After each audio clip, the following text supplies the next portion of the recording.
बहुत बहुत धन्यवाद और विशेष धन्यवाद यहाँ पे आदरणीय जी साहब का कि उन्होंने मुझे इस लायक समझा कि इतना बड़ा सौभाग्य मुझे आप जैसे दिलखुल्ले समाज सेवियों और इस देश में एक नई क्रांति को जन्म देने के लिए, इस देश को सशक्त देश बनाने के लिए, आर्थिक रूप से सशक्त बनाने के लिए, आत्मनिर्भर बनाने के लिए, जहाँ पे इस देश को किसी भी दूसरे देश की आवश्यकता ना हो, किसी व्यक्ति को किसी और व्यक्ति की आवश्यकता ना हो, इतनी बड़ी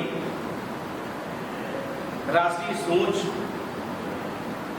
ऐसी परिकल्पना को साकार करने के लिए डिपार्टमेंट ऑफ डिफेंस स्टडीज ने लखनऊ विश्वविद्यालय के इस प्रांगण में कार्यक्रम रखा।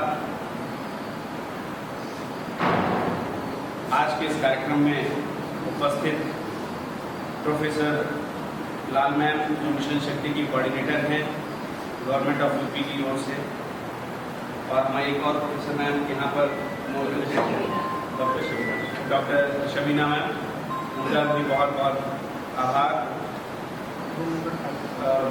बात हो रही थी कि आज हम लोग आत्मनिर्भर भारत पर चर्चा करेंगे, और अभी कुछ ही समय पहले प्रोफेसर लाल मैम से मेरी भेंट हुई और मुझे पता चला कि आप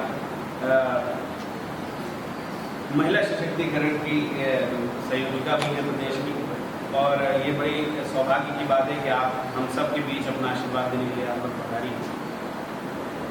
समय कम है क्योंकि एग्ज़ाम भी है बच्चों का, लेकिन मैं अपनी बात को शुरू करता हूँ, 10 मिनट लूँगा। सबसे पहले तो मैं चाहूँगा कि इस उत्तर प्रदेश का, क्योंकि ये राजधानी है और विश्वविद्यालय जो है ये राजधानी का विश्वविद्यालय है, निश्चित ही उत्तर प्रदेश की दिशा और दशा तय करने के लिए इस विश्वविद्यालय के छात्र छात्राओं के ऊपर, उनके कंधों में बहुत बड़ा भार है। मिशन शक्ति के तहत चूंकि ये कार्यक्रम हो रहा है, तो मैं एक चीज़ केवल मेंशन करना चाहूँगा। मैंने एक बार इस प्रोग्राम को कराया था, डीजी महिला थी मैम, सुतापा सान्याल मैम थी यहाँ पर डीजी महिला पुलिस विभाग में, तो मैंने प्रोग्राम कराया था।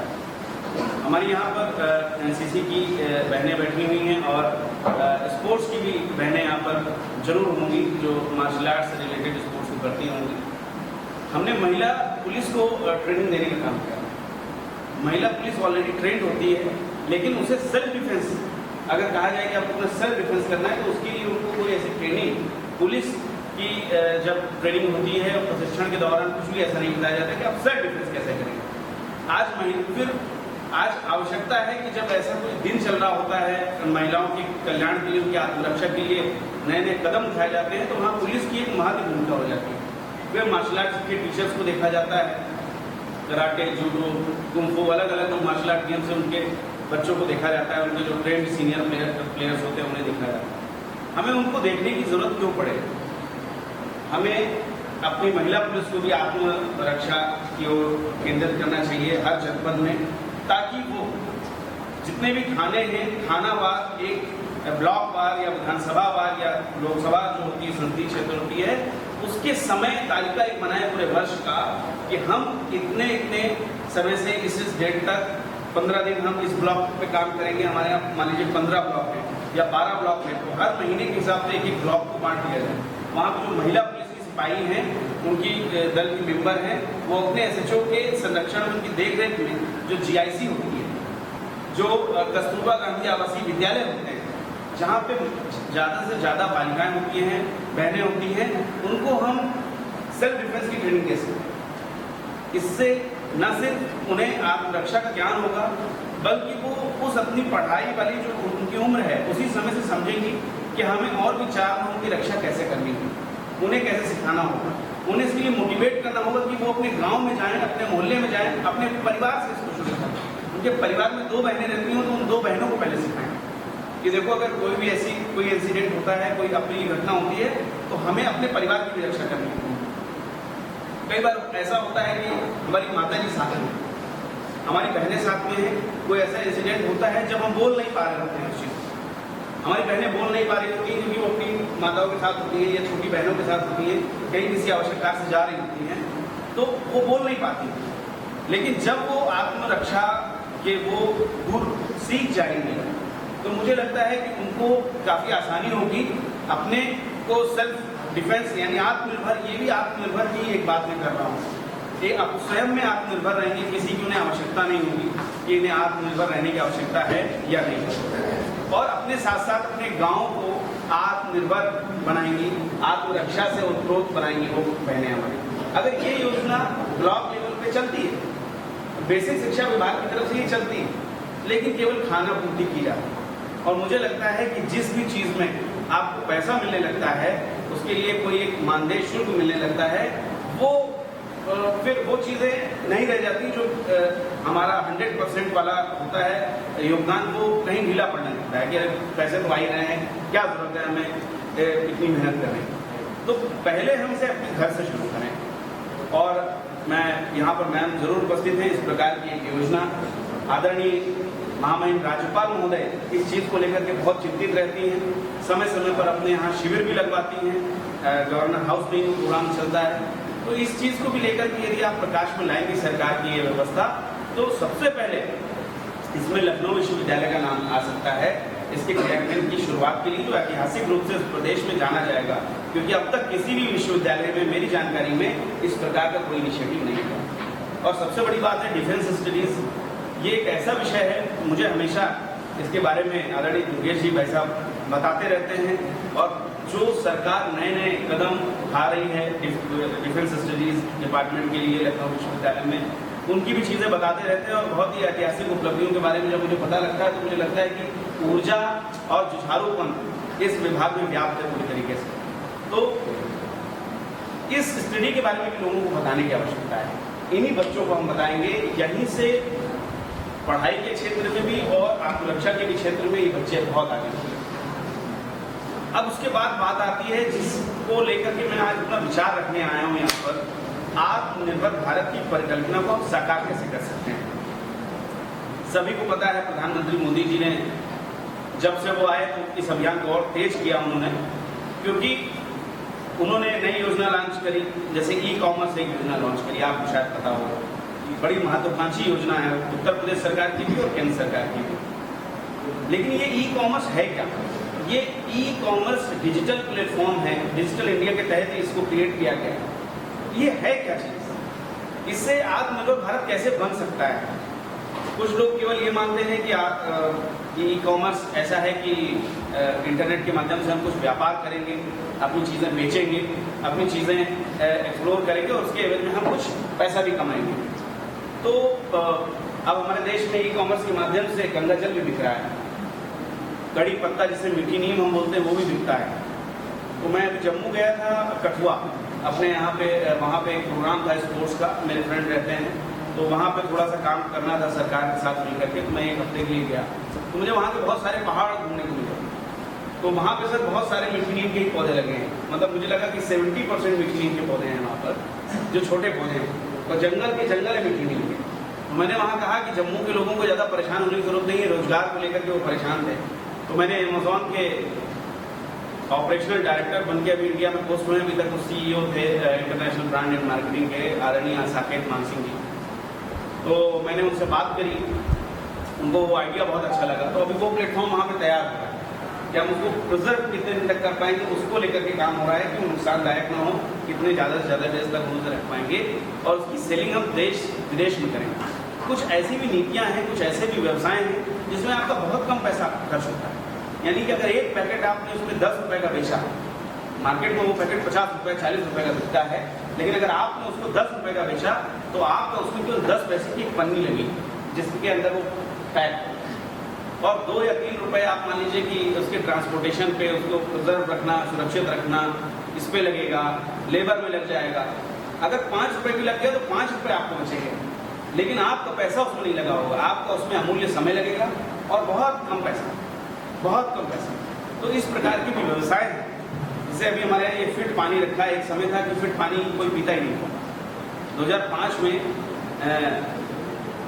एक बार हमारे यहाँ मुख्यमंत्री जी आए तो वहाँ पर यश नाम का पानी आया, यश करके पानी आता है, वो अपने कानपुर के ही उसके मालिक। और जब पानी आया तो उन्होंने कहा यश का पानी तो हम नहीं पिएंगे, हम लोग स्पोर्ट्समैन, हम लोग खेलते थे वहाँ पे स्टेडियम में, तो हमने कहा कि ये यश वश क्या होता है, बिस्लरी का पानी पिएंगे। तो ज़्यादा पता नहीं था कि अपने यहाँ के प्रोडक्ट को भी आगे बढ़ाना है, लेकिन जैसे जैसे ज्ञान हुआ फिर वो भाव चला गया, कभी यश का पानी पीने का मौका नहीं आया हम लोग। आपको बताना चाहूँगा कि जब मैं 2017 में अज़रबैजान गया बाकू, तो वहाँ पर जब मैं एयरपोर्ट पे उतरा तो वहाँ पे केवल ब्रांडेड आइटम ही लगे हुए थे, जिसमें हमारे भारत देश का वो यश का पानी मिला। तो ये सफर तय करने में जो घटना मैंने आपको बताई वो 2005-06 के आसपास की है, लेकिन जो एग्जीक्यूशन का समय मैंने बताया जब उसका फल मिल रहा था, वो समय आया 2017 का, जब विदेश की धरती में हमारे यहाँ का पानी रखा था। तो मुझे ऐसा लगा कि जैसे मेरी कंपनी हो, इतना मुझे अभिमान हुआ उस समय कि यार भारत का पानी रखा हुआ, क्योंकि ज़्यादातर तो फ्रांस और रशिया के पानी होते हैं 300-400 रुपये, 500 रुपये, 1200 रुपये लीटर के भी पानी होते हैं वहाँ पे। एल्कलाइन वाटर होता है, उसमें तो बड़े अलग अलग टाइप के वाटर होते हैं। तो बिजनेस में या किसी भी चीज़ में बने रहने के लिए टिके रहना बहुत जरूरी है। आत्मनिर्भर भारत की परिकल्पना कोई एक दिन में साकार होने वाले नहीं है, ये हम लोग को इसके लिए टिकना होगा, जीतने के लिए सीखना होगा, निरंतर अपडेट होना होगा। ई कॉमर्स का जो रेट है वो 2-3% है उत्तर प्रदेश में। 100% की जो टारगेट दी गई उसमें 2-3% का मतलब आप समझिए कि किन लोगों को वो योजना सर्व की गई। बहुत फ्रेंकली मैं बात आपको बता रहा हूँ। तो आप ये सोचिए कि हम वहाँ तक रीच नहीं कर पा रहे।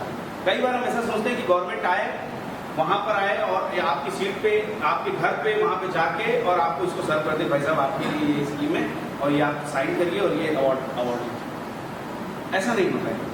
हमें जानकारी का निश्चित ही अभाव होता है। सरकार की 50-60% जो योजनाएं हैं वो इसीलिए फेलवर हैं क्योंकि वो हम तक पहुंच नहीं पा रही। अभी एक योजना मुझे बनाने का मौका मिला उत्तर प्रदेश सरकार की, श्रम कल्याण परिषद जो बोर्ड है, उसमें मैंने योजना बनाई चेतन चौहान श्रमिक क्रीड़ा प्रोत्साहन योजना। उसके बारे में विस्तृत से मैंने भाई साहब से चर्चा करी, क्योंकि जिन मलिन बस्तियों में, जिन ऐसे परिवार जो आर्थिक रूप से अशक्त हैं, ऐसे लोग जो झुग्गी झोपड़ी रेडी पटरी में उनके फादर, उनकी मदर काम कर रहे होते हैं, ऐसे स्लम एरियाज में आपका बहुत बड़ा योगदान है, आपकी पूरी टीम का बहुत बड़ा योगदान है, जैसा कि मैं देखता रहता हूँ हमेशा। तो ऐसे लोग लाभान्वित हो सकते हैं। ऐसी 9 योजनाएं हमारे यहाँ हैं, लेकिन दुर्भाग्य से मैं आपको बताऊं कि श्रम विभाग के अधिकारियों को नहीं पता था। जब मैं बैठकें लेने गया, जिला समीक्षा बैठकें लिया, तो पहले तो उनको बोर्ड का नाम ही नहीं था, कुछ लोगों को पता कि इस प्रकार का कोई बोर्ड है सरकार का, क्योंकि कभी कोई लेने ही नहीं गया हिस्ट्री में। 1964 से बने हुए बोर्ड की कोई बैठक लेने नहीं गया, केवल बोर्ड पोलियो के लिए लोग बन गए, उसका व्यक्तिगत जो लाभ हो सकता था वो उठाया। लेकिन इस सरकार में चीज़ें बदली, ऐसे योग्य लोगों को लाया गया जो वास्तव में काम कर सकते हैं। जब वो मंडलीय समीक्षा बैठकें लेने लगे, जनपदीय समीक्षा बैठकें लेने, तो उन्हें पता चला। तो उस चेतन चौहान श्रमिक क्रीड़ा प्रोत्साहन योजना के अंतर्गत योजना है कि हम 25,000 रुपए से लेकर के और 1 लाख रुपए तक, यानी कि जिले लेवल के अगर इवेंट को कोई बच्चा खेलता है, जीतता है तो उसे 25,000, स्टेट लेवल पे करता है तो उसे 50,000, नेशनल लेवल पे करता है तो उसे हम लोग 75,000 और इंटरनेशनल लेवल पे करता है, टीम इंडिया के लिए खेलता है तो 1 लाख रुपए सीधे लाभान्वित कर रहे हैं। ये देश का पहला राज्य उत्तर प्रदेश बना जिस राज्य में श्रमिकों के परिवार के खिलाड़ी बच्चों के लिए इस प्रकार की योजना को लॉन्च किया। तो ये जानकारी का भी कभी कभी हम लोगों को अभाव होता है कि हमें जानकारी नहीं होती है उस चीज़ की, हमें समझ नहीं होती है और हम उन योजनाओं तक पहुंच नहीं पाते।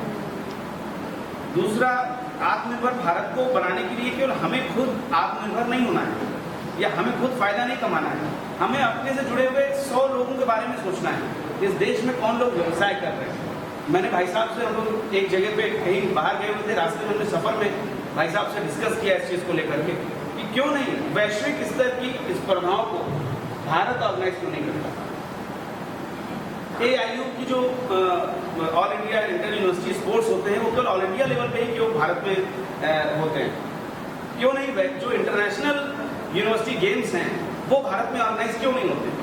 इसका कारण कभी आप लोगों ने सोचने का प्रयास किया? इसका कारण ये है कि एक बच्चे के हिसाब से USD और यूरो जो दोनों सबसे ज़्यादा पैसे, दोनों बहुत बड़े हैं, दोनों ही जो करेंसी है वो बहुत बड़ी है, तो US डॉलर और यूरो के हिसाब से वो हमसे चार्ज करते हैं। एक बच्चे से एक दिन का 25,000 रुपये चार्ज किया जाता है केवल उसके रहने का। और उसके खाने का, उसमें वो आपको कॉन्टिनेंटल फूड्स देते हैं। तो अगर वो इवेंट, और ये इंटरनेशनल मानक सेट है पहले से कि इतने पैसे लगेंगे, वो आप नहीं देते, आप देते हैं खुद, या आपका स्पॉन्सर देता है, या आपका कॉलेज, आपका इंस्टीट्यूशन, आपका फेडरेशन, आपकी यूनिवर्सिटी देती है, भारत सरकार देती है, MHRD देता है, कोई ना कोई देता है, और वो पैसा होता हमारे भारत का है, और वो पैसा बाहर जाता है। अब आप उससे सोचिए कि उस एक चीज से हुआ क्या, किन चीजों में परिवर्तन हुआ। सबसे पहले तो हमने उनके यहाँ की वीजा फीस भरी। दूसरा, हमने उनके एयर एविएशन पे इफेक्ट डाला बहुत बड़ी मात्रा में। 400 बच्चों का एक दल जाता है, 500 बच्चों का, ऑफिशियल्स का एक दल जाता है। अभी इंटरनेशनल स्कूल गेम्स हो रहे हैं बाहर पेरिस में, उसमें हमारी टीम जा रही है 23 तारीख को, भारत की 23 से 28-30 तारीख तक, वहाँ पे 2 तारीख तक, 5 तारीख तक इवेंट रहेगा, लगभग 10 दिन। आप सोचिए कि एक बच्चे का कितना पैसा लग गया, और वो पैसा कहीं ना कहीं से किसी का भी हो, लेकिन हमारे देश का पैसा। वहां से उसका जो लॉजिस्टिक है, जो उसका ट्रांसपोर्टेशन है, लोकल ट्रांसपोर्टेशन है, उस पर कितना बड़ा इफेक्ट पड़ा उस देश में। होटल इंडस्ट्री में कितना बड़ा इफेक्ट पड़ा। उसके बाद आप उस स्पोर्ट्स इवेंट में, या ऑल इंडिया लेवल पे नहीं, इंटरनेशनली लेवल पे ये फिक्स है कि अगर आप हॉकी खेल रहे हैं तो किस कंपनी की हॉकी होगी, ग्लव्स है आपका, या आपका हेलमेट है, या जो भी स्पोर्ट्स के इक्विपमेंट है, इवन ड्रेस तक, वो इंटरनेशनल जो फेडरेशन होगी उस गेम की, उससे अप्रूव्ड ड्रेस होगी। ऐसा क्यों? वो कंपनियां भारत की नहीं है। ऐसा क्यों? कुछ कंपनियां भारत की हैं, बहुत ही 1, 2, 3 करके हम गिन सकते हैं। ऐसा क्यों? क्योंकि वो जितने भी स्पोर्ट्स के हब हैं, यानी कि हेडक्वार्टर हैं, यानी कि वो जिन्होंने उस खेल को लॉन्च किया इस देश में, इस दुनिया में हम सब के बीच लेके आए, वो विदेशों में हैं। 3-4 खेलों को, जो हमारे भारतीय खेल, उनको छोड़कर हॉकी के अलावा दूसरा कोई गेम बना ही नहीं पाए जिसको, जो भारतीय खेल हो, नेशनल इंडियन गेम हो हमारा। अब कितनी बड़ी सोचने की बात है यहाँ पर कि हम लोग उसको क्यों एग्जीक्यूट नहीं कर पा रहे। क्यों प्राइम मिनिस्टर मोदी ये बार बार बोल रहे हैं कि स्वदेशी खेलों को आगे बढ़ाया जाए। एक देश के प्रधानमंत्री को आखिर ऐसी क्या जरूरत पड़ी कि वो बहुत बड़ी जगह से, लाल किले से भी बोलते हैं कि स्वदेशी खेलों को बढ़ाएंगे। उन्होंने आने के बाद स्वदेशी खेलों को बढ़ाए जाने के लिए नई योजनाएं लॉन्च कर दी। अभी तक NSF के तहत मान्यताएं होती थी as a national sports federation, अब वो RSF के तहत हो रही है as a regional sports federation. उनके लिए कुछ मानकों को घटाया गया, कम किया गया, और बहुत तेजी से उस पर काम भारत में चल रहा है। तो आखिर वो जो स्पोर्ट्स हैं, जो बाहर से जिनकी फेडरेशनें डील होती हैं, इवन इसका इंटरनेशनल जो कोर्ट है वो भी स्विट्जरलैंड में, जो स्पोर्ट्स का इंटरनेशनल कोर्ट है, जहां स्पोर्ट्स फेडरेशन और स्पोर्ट्स के अंतर्राष्ट्रीय स्तर के मामले सुलझाए जाते हैं, वो भी बाहर है। अब वहां की कोर्ट को कितना फायदा मिलता है? हमारा व्यक्ति यहां से वहां जाता है केस लड़ने के लिए स्विट्जरलैंड, और फिर उसको उतना ही फायदा होता है, और उसको रेवेन्यू किस लेवल पे जनरेट हो रहा है। 1 दिन, 2 दिन, 10 दिन, जितनी बार वो आता जाता है उतनी बार हम उस देश का भला होता है, तो उस देश के वो हर नागरिक जो उस कड़ी से जुड़े हुए हैं उन सबको फायदा होता है।